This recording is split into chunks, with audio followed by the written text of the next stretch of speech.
Se eu pegar num universo de pessoas que não têm deficiência, todo mundo que não tem deficiência tem muito mais condição que eu para fazer um triatlo. Quem é que faz? É uma porcentagem muito pequena dessas pessoas. Então não é pelas condições que elas têm, é pelas ações, apesar das condições, que faz a diferença.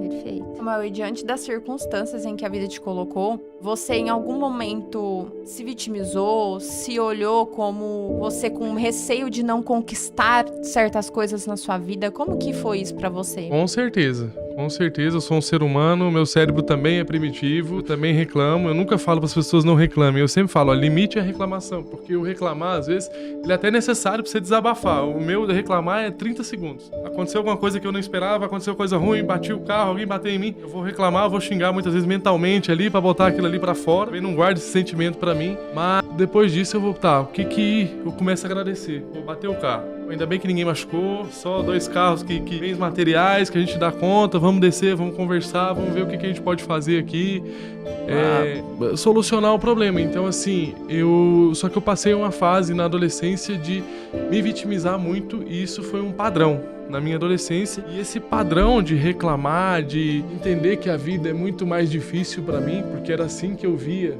com 15 anos, isso me levou a uma depressão. Então eu falo assim, você pode ter as desculpas perfeitas, porque eu tinha, a vida era mais difícil pra mim, eu falava com meus amigos, eles concordavam comigo, eles validavam. Fala, pô, se fosse eu no seu lugar, eu também estaria como você está. E desculpas não mudam a realidade. Então por isso que eu falo que as ações, repetidamente, elas mudam a realidade de qualquer pessoa.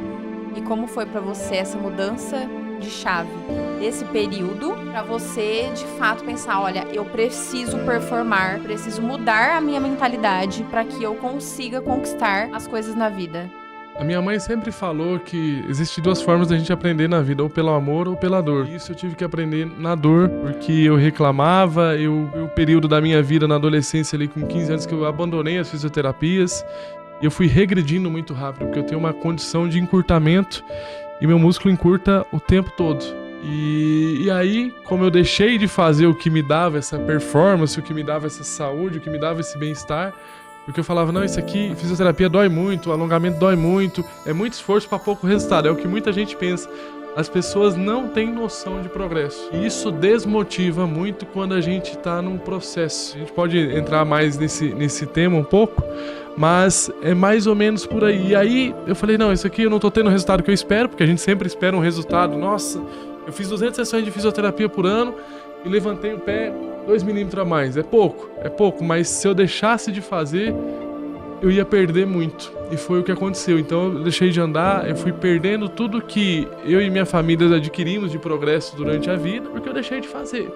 E ali eu vi a minha mãe entrando em depressão, meu pai entrando em depressão, porque eu hoje, como pai, eu fico me colocando no lugar deles, eu fico assim, em vários momentos, a ótica deles, a vivência deles foi muito mais difícil que a minha, porque quando você é criança, você não tem nem noção de preconceito, de não pertencimento. Tudo quem absorve nesse primeiro momento são os pais. É o pai que vai dar essa coragem, o que vai dar esse medo, são as principais referências que a gente tem, o que deveria ter. Então, eu vou muito por esse princípio e eles fizeram isso com muito pouca informação que tinha na época. Pra você ter ideia, livros sobre paralisia cerebral nos anos 80, a maioria era em inglês.